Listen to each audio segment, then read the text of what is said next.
Bill gates అనే రాక్షసుడి చేతిలో పెడుతున్నారు. కానీ ఇవాళ వాడు ఒక పెద్ద ఫ్రాడ్ గాడు, పెద్ద దొంగ వాడు. ఒకప్పుడు ప్రపంచ కుబేరుడు అండ్ ప్రస్తుతం సేవారంగంలో ఉన్న వ్యక్తి, గేట్స్ ఫౌండేషన్ ద్వారా లక్షలాది మందికి సేవ చేస్తున్న వ్యక్తి బిల్ గేట్స్. ఆయన రాక్షసుడు ఎప్పుడయ్యాడో నాకు తెలియదు, ఆయన శాడిస్ట్ ఎప్పుడయ్యాడో నాకు తెలియదు, ఆయన దుర్మార్గుడు ఎప్పుడయ్యాడో నాకైతే తెలియదు. అంటే నేనేమంటానంటే అతని మీద ఆరోపణలు ఉన్నాయి, ఓకే, ఆరోపణలను ఆరోపణలుగానే చెప్పాలి, వివాదాలను వివాదాలుగానే చెప్పాలి.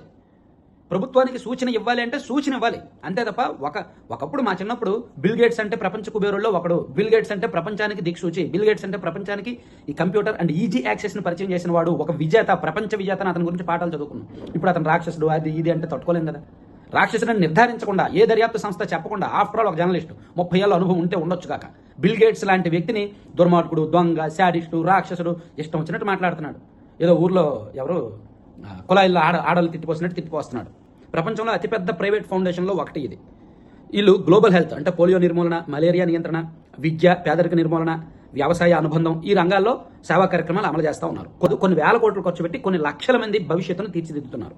సో WHO కూడా అండ్ గవి వంటి సంస్థలతో కూడా భాగస్వామిగా ఉన్నారు. అండ్ COVID-19 వ్యాక్సిన్ డెవలప్మెంట్లో పనిచేశారు. సో అమెరికన్ పబ్లిక్ స్కూల్ సంస్కరణలో మద్దతు ఇచ్చారు. ఇవన్నీ చేశాడు ఆయన. అలాగే వ్యాక్సిన్ల ద్వారా ప్రజలపై నియంత్రణ కల్పించాలన్న కుట్ర చేశాడు అని సోషల్ మీడియాలో ఆరోపణలు వచ్చాయి.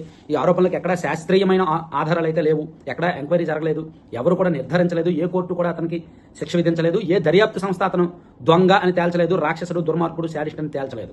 సీఎం గారిని, డిప్యూటీ సీఎం గారిని కలిసి ఆంధ్రప్రదేశ్లో వ్యవసాయ అండ్ ప్రజారోగ్య రంగానికి సంబంధించి కొన్ని కార్యక్రమాల్లో పాల్గొంటారు. గేట్స్ ఫౌండేషన్ ద్వారా కొన్ని సేవా కార్యక్రమాలు ప్లస్ కలిసి భాగస్వామిగా కొన్ని సంస్కరణలు తీసుకొచ్చే ప్రయత్నం చేస్తున్నారు.